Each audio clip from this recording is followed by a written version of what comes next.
Welcome back. This is Marisol, and today I have a Project Life process video for 2009. Yes, 2009. This is the year that I did Project Life for the first time, and I created my own kit.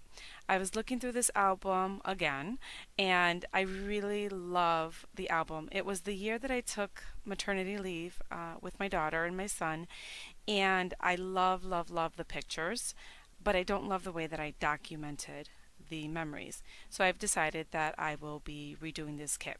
A little later, you'll see that I already started this process a few years ago. So I'm dedicating some time this year to work on these pages and try and finish the album. The album has lots of journaling already in it, and I'm showing you here that I like I said, I did a lot of journaling already, even some decorating of the cards. And I'm doing a quick flip through so that you could see what my progress has been. Right there, I already started to redo the album. That was back in 2013, I think. And my style back then was a little bit more busy. My style right now is much cleaner, much simpler.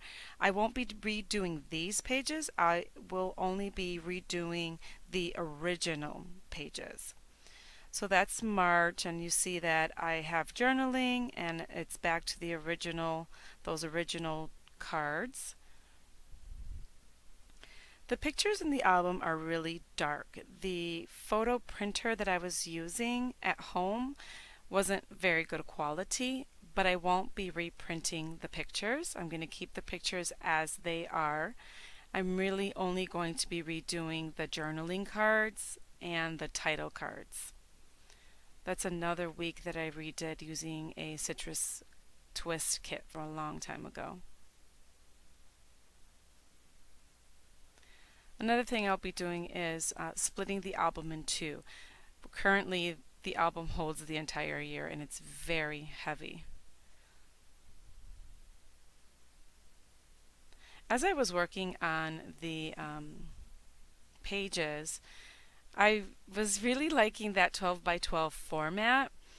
I've been using the 6 by 12 format for a few years now, and I liked going back to this 12 by 12, especially because with this spread particularly, I'm using repeated elements. Here I'm using the Ali Edwards type kit and a Studio Calico documenter kit. I think that one is called Let's Go. I've been using that one quite a bit. I really just want to finish it off. Those cards, I used the Type Story stamp kit, and I used I don't know which kit it was. I don't know if it was the home kit. I think it might have been the home kit, the digital cards. I printed them out. They already had the lines on them. So as you know, I do not like working in the page protector, so I'm removing everything out of the plastic. I find it much easier to work on my desk surface without the plastic. And I'll be working on the left hand side first.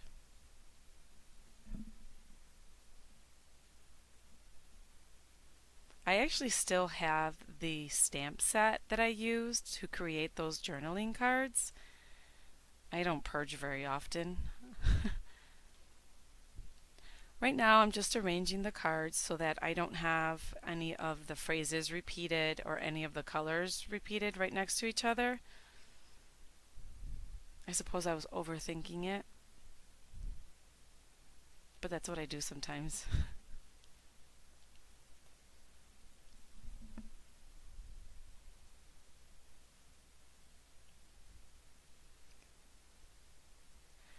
What I did off camera was that I just added the journaling.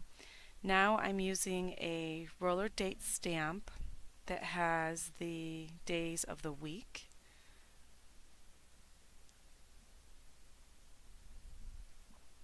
Now I'm just looking for a 3x4 card to fill in that space next to the 3x4 photo of the kids.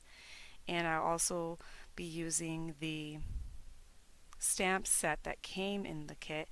And what I noticed was that the stamp did not stamp very well, and I think it was because of the texture of the photo.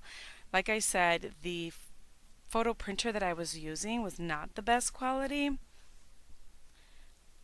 The second time I stamped, it looked much better than the first time, but still not as crisp as when I use a stamp on the pictures that are printed from the Epson PictureMate.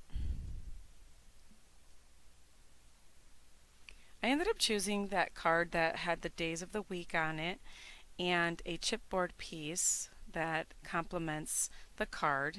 Basically has the same colors as the colors on the word art there. Next, I'm deciding what to use for my 4x6 title card. I'm going through a bunch of my old 4x6 cards from previous kits, mainly Studio Calico. I was sticking with Studio Calico because of that 3x4 card.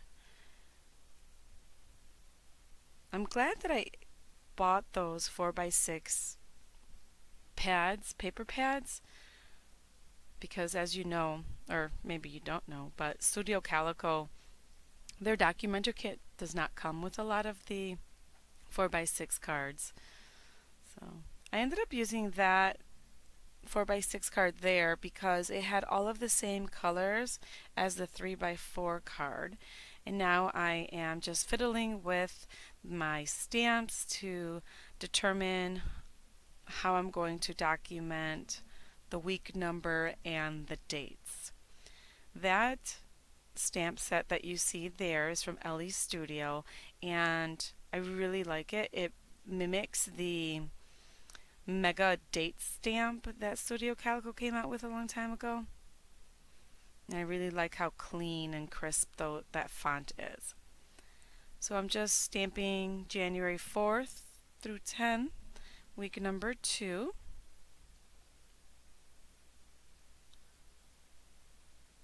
And I use a chipboard piece from the kit to separate the dates.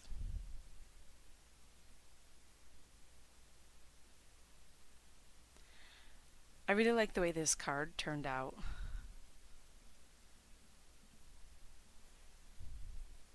I'm going to be finishing up the title card by adding week 2 using a Allie Edwards Week in the Life stamp set from 2017 and a roller date stamp to stamp the year that says 2009. Stay tuned for some still pictures of the spread. I did not record myself creating the right side of the spread because I didn't really do much at all other than redo the journaling cards. Thank you so much for joining me today, and I'll see you in my next video. Take care. Bye-bye.